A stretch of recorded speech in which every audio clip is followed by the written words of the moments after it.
Hey everybody, I'm meteorologist Gavin Sandell. Well, there's no question that it has been remarkably quiet weather-wise recently.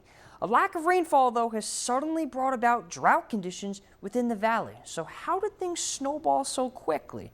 Let's get a look at where things stand right now. And this is the most recent iteration of the drought monitor that just came out yesterday. It comes out weekly on Thursday mornings, and you can see there's a lot of yellow, which is abnormally dry conditions, or the first stage of drought.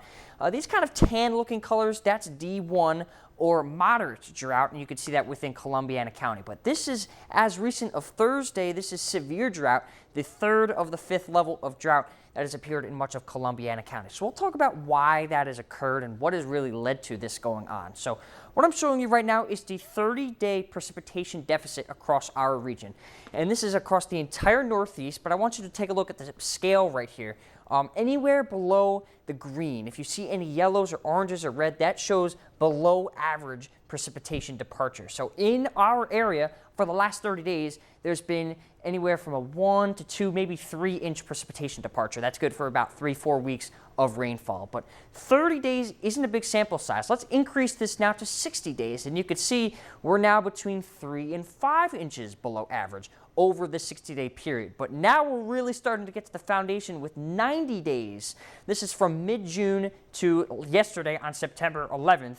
In our area, we're between about 2 and 5 inches below normal between mid-June and mid-September. And the 90-day period is so important because it's not just a significant dry period. This is a real long time, and you're really starting to crack the foundation of dry days. So this is what has suddenly gotten us into drought. This is the last 3-4 weeks of what has happened. Just 3 weeks ago, only little slim portions of Columbiana County were abnormally dry. Look at now 2 weeks ago where that has filled in the gaps, especially south of Youngstown. A week ago, they introduced moderate drought, that D1 or the second out of fifth level. And now currently, as of yesterday, things now stand pretty dry across much of our area. So let's talk about now why things have occurred this way and what things could be looking towards in the future. This is our pattern over the next couple of days. This is what's called an omega blocking pattern.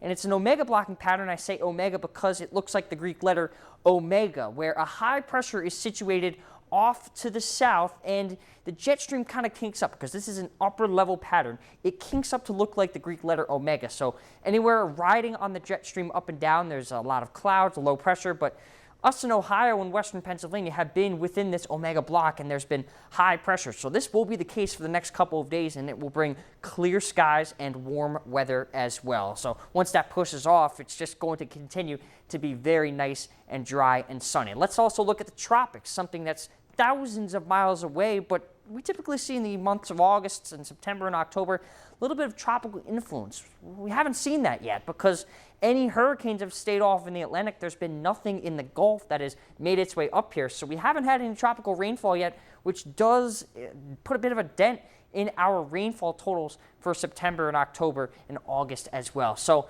looking towards the future, I think this blocking pattern is really going to degrade our drought. Looking towards next Thursday when the next drought monitor comes out, I could see a lot of that moderate drought and that severe drought expanding, maybe getting up to the next category as well.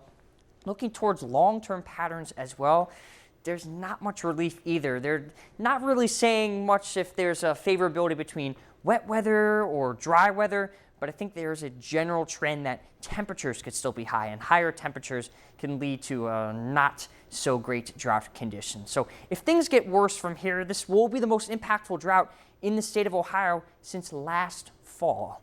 For Weather 101, I'm Gavin Sandell.